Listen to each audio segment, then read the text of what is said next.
Hello, I'm Alwynne Gwilt, whiskey writer and journalist, and welcome to our first in a new series called Instant Whiskey Expert, where we're going to be delving behind the scenes of all things whiskey, not just Scotch, but world whiskey as well. I'm super excited to give you all the little facts, info and things behind the scenes so that you can really scrub up on whiskey if that is your jam. I am sat here today with Henry. Henry? Hello, I'm Henry Jeffries, features editor at Master of Malt, and I'm going to ask Alwynne some questions and hopefully learn a little bit about this enormous subject called whiskey. And we're starting off with probably the most famous whiskey in the world, Scotch whiskey. But not all whiskey is Scotch though, is it? It's not. So this is a big thing that comes up a lot, I find. And it's understandable. People say, oh, do you want a Scotch? You're going to have a Scotch, you're going to drink a Scotch. And I think for a lot of people, Scotch just kind of becomes an all-encompassing term for whiskey. But Scotch, and what we're going to be talking about, whiskey from Scotland in this episode, is very much whiskey made in Scotland with basically a lot of rules. So if you're going to have a Scotch or a Scotch on the rocks, or you see that reference in any film, because it's often used in media, things like that, it is specifically referring to whiskey made in Scotland, amongst many other rules. Right. Okay, and how long have these Scots been making whiskey for? Oh my gosh, forever. Okay, Right. So a long time is the answer, but the first official record is from back in 1494. So there was a request. It was the first time in the tax exchequer that it was listed and written down. There was a request from Friar John Cole for 8 bowls of malt. Now what that basically means is he wanted to take that malted barley and distill it and make a product from it. So that's the first time we see it actually pop up. It doesn't mean that potentially it wasn't being made before then. It's just from an official discussion point. That's when we first see it noted within the tax records. Now, distilling, of course, goes back much further than that, the history of distillation, things like that. So there's probably a good chance that farmers were taking some of their grain and potentially distilling it before that time. It's just often used as a kind of key hallmark point in terms of the history of Scotch whiskey. And what they were making, was it anything like this? Probably not. Right. But it would have been, at the end of the day, it would have been a grain base. It would have been run through a still, probably a very small still. And it wouldn't necessarily, it wasn't going to be going in casks. It wasn't going to be aging. The whole thing behind whiskey making a lot of the times was it was a use-up project. So if farmers had spare grain after the farming season, they've put enough away for the wintertime. Anything extra, you don't want it to go off. You don't want it to go to waste. You've worked really hard throughout the year to have that. Why not turn it into something delicious? And that was oftentimes, over the next few centuries, how it would be used is maybe for their own consumption, maybe for the neighbors, maybe for the village, things like that. So it was very much a spirit. It wouldn't necessarily have been aged. They might have added some herbs, some spices, some flavoring components. Maybe a bit of juniper, made a bit of gin. Right. So it's in that sense, it's similar to how you see some origins there that you might have found with gin as well. Interesting. Yeah. But today, what does it have to be Scotch? Because there's quite a lot of rules. So there's a lot of things that go behind the scenes when it comes to Scotch whiskey making. But there's a few key facts that people really need to know if you want to be an instant whiskey expert to throw around at a party. When it comes to Scotch whiskey, it needs to be made from a grain base. So that's your starting point. You've got to start with a base. It then needs to be distilled to less than 94.8% alcohol. Now, most Scotch whiskies are taken off of a still at 70, 72%, so they're not going to go into that realm. But a grain whiskey, which is another type of distillation method, it might be a little bit higher in alcohol. So there's just those regulations in point to say if you take it past that point, it becomes what's called a neutral spirit. So then it is no longer. And it has less flavour. The idea is that it has less flavour. Right, Yeah, okay. absolutely. So it must be distilled. It must be matured in an oak cask. So that's a really big thing. Oak is kind of the key staple part. Once you've got that spirit and it's been distilled from a grain, it must go into an oak cask.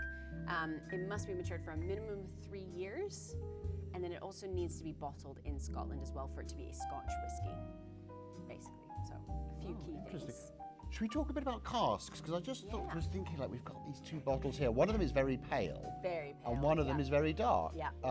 Can you just explain a bit about where the colour comes from and casks and that kind of stuff? Yeah, absolutely. So the casks, as we know, you need to have a good spirit, a good base, before it goes into that cask. So that's why so many distillers spend absolutely ages refining their process.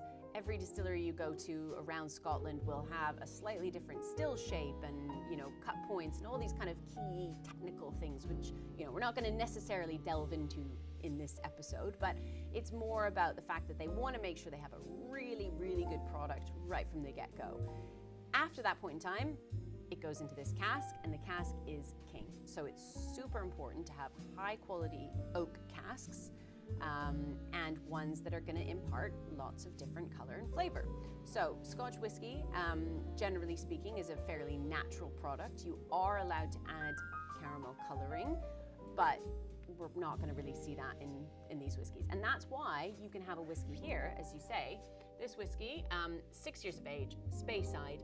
It has been sat in a cask for 6 years, but you can see how light and delicate it is. That will have been an American oak cask. Wouldn't have imparted a huge amount of color, but then you can use lots of different types of casks. So just because it's an oak cask doesn't mean that it can't have had other things in it before, and where that oak cask comes from also makes a difference. So when we look at oak casks, they could be American oak, so those are usually sourced from the bourbon industry. So the bourbon industry will use them once, and then after they've used them the first time, we then tend to take them into Scotland to be used a second, third, fourth, potentially a fifth time. It depends on the distiller. But the other types of casks that are really commonly used are European oak casks, which will either have previously held sherry or they'll previously have held something else in them. But European oak gives you a huge amount of color, Spanish oak. There are other casks you can use. This one, obviously, so this is the 14-year-old Loch Lomond, which we just kind of grabbed from the shelves that we have here. Now, this is, interestingly enough, this is just American oak, and then some French Limousin oak casks. So again, you would almost look at this and think that's come out of a sherry cask or a sherry I thought butt. it'd be a sherry bomb. But no, not at all. Aged in American oak casks, finished in French Limousin oak casks. So it's not always what you expect. And I think that's a key thing, is looking at what the whiskey has been in is quite important, because as you said, you automatically expected that was going to be a big sherry bomb because of the color.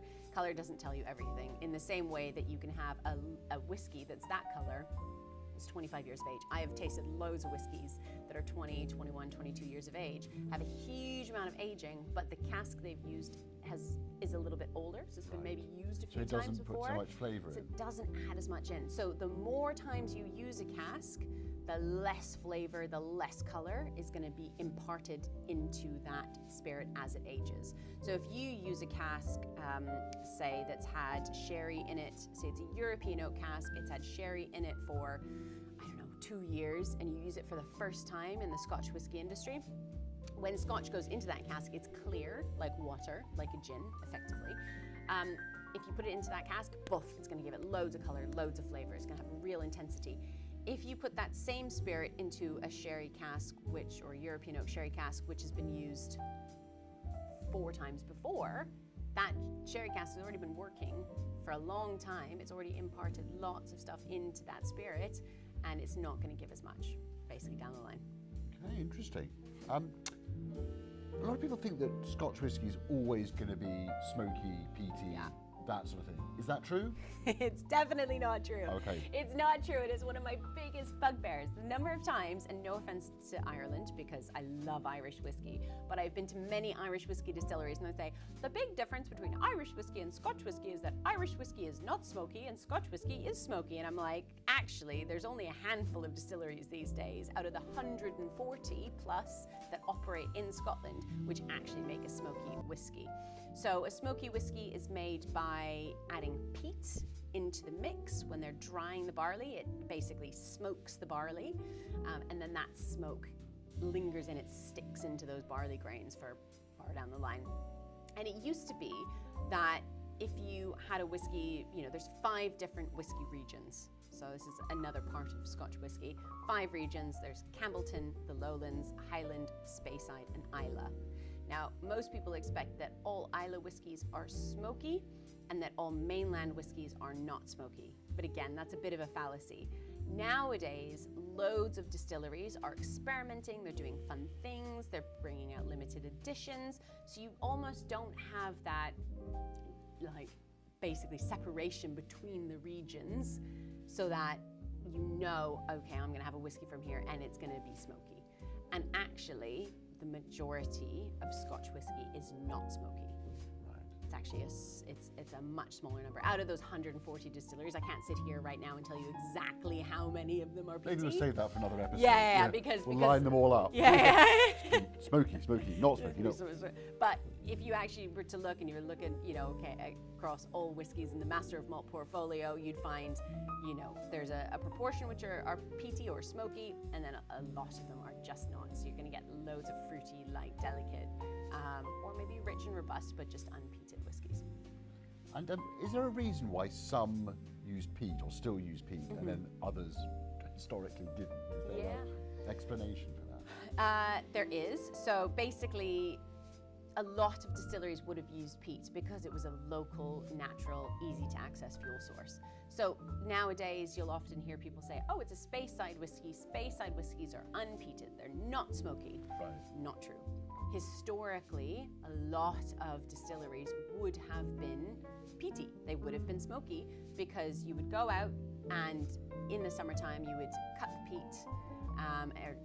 In the springtime you would cut the peat. In the summertime you would leave it to dry, and then you would have that dried peat, and it would be burned in your wood stove in the home as a fuel source, and it would be used to dry those extra barley grains that you had left over from the farming season to make your whiskey. So it was very much used because it was an easy, accessible fuel source. Coal became much more popular moving into the 20th century because palates changed. And you often see reference to this in kind of the 1920s when people were drinking a lot more wine, a lot more Bordeaux wines, things like that, claret. They didn't want to have the flavor, the smoky flavor of a whiskey before drinking their claret. So because they were having their whiskey and soda as a starter, as an aperitif. Yeah. And if you had a really heavy, peaty whiskey, it would ruin your palate for whatever was coming in next. And that's, there's loads of great little stories in the whiskey industry, and I won't delve into them in this episode. But Cutty Sark, for instance, was created as an unpeated whiskey that people could drink before having their claret. And that palate, that change in terms of style, really we see that definitely moving into the 20th century. And it became a cheaper way to dry barley, was using coal or smokeless coal, and it meant less labor because you weren't cutting peat and drying peat, and it just kind of shifted the palate. So a lot of those distilleries that did have smoky whiskies into the 30s, into the 1940s, all kind of changed their styles mid-century and became not smoky. But historically, they probably would have been. Interesting. And you mentioned Cutty Sark, which is a blended whiskey. Can you just explain a bit about what is blended whiskey? Yeah, absolutely. So Scotch then falls into a few different categories, and we're going to have a few episodes in this series about really behind the label to get into the nitty-gritty. But on a basic level, there is single malt whiskey, which means it's made from malted barley and comes from one distillery. We've got blended malt whiskey, which is made from malted barley but comes from multiple distilleries blended together. You then have a blended Scotch.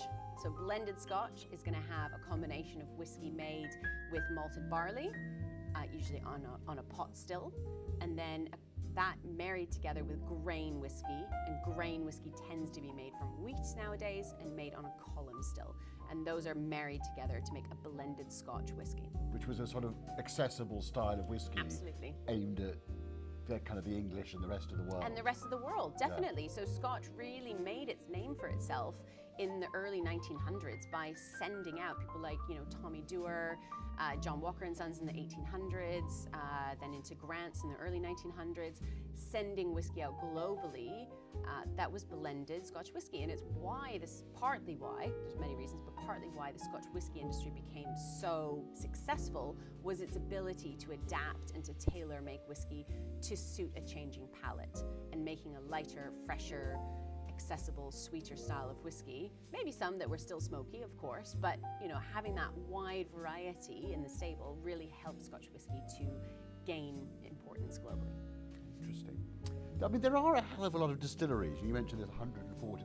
I mean, why are there so many? Because if you think about other countries, they might have a big whiskey industry, but they don't have this incredible number of, most of them quite historic, aren't they? Yeah, so you've got almost a kind of split, I suppose, between the old school distillers, the ones that have been around for a long time, and then the new ones that are kind of coming on board as we speak. So about 10 years ago, we started to see a bit of a shrink in the whiskey industry. There was about 120, and then that dropped back to about 110 as a few closed. Still a big number, definitely, and a lot of those were historic distilleries. So the big names that you're going to know, things like Glenlivet, Glenfiddich, Talisker, those have been, they've been around for a very long time. Then you had a bit of a shrinking in the industry over a bit of time, and then we saw a real resurgence in interest in whiskey and in Scotch whiskey, and loads of new distilleries have started opening their doors over the last kind of 10 years, but definitely in the last 5 years. So a super exciting time in the Scotch whiskey industry right now. And all these historic ones, who owns them? Are these sort of independent? They're not farm distilleries anymore. Yeah, they are not. No. They are not farm distilleries anymore. There are a handful which are still part of the same family lineup. So one big one people will potentially know the brands from is William Grant & Sons. They own things like Glenfiddich, which is one of the best-selling single malt whiskies globally, Balvenie as well.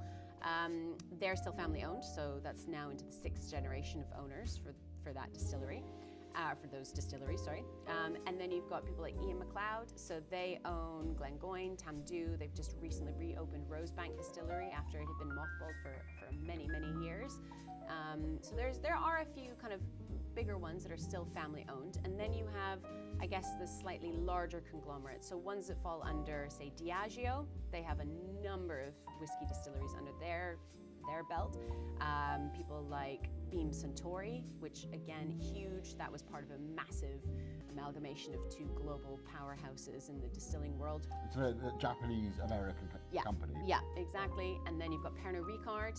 Again, they own things like Chivas, so massive blended Scotch, but then they also have a number of single malt distilleries within their realm as well. So there are some really big players that kind of have a big chunk of the whiskey distilleries, and then a handful of kind of ones which are still large in terms of their sales, but are still family owned. Right. And can you just tell me a bit more about this kind of new wave of distilleries coming, which I think is very exciting? Yeah. So who's setting them up? Which are the ones to watch?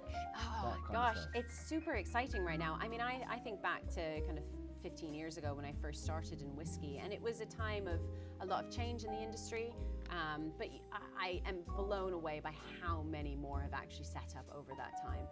So it's a combination. Sometimes it's private funding, private equity funding.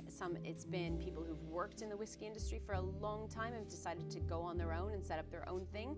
Some people had grandparents who maybe made whiskey and they want to revive that line up.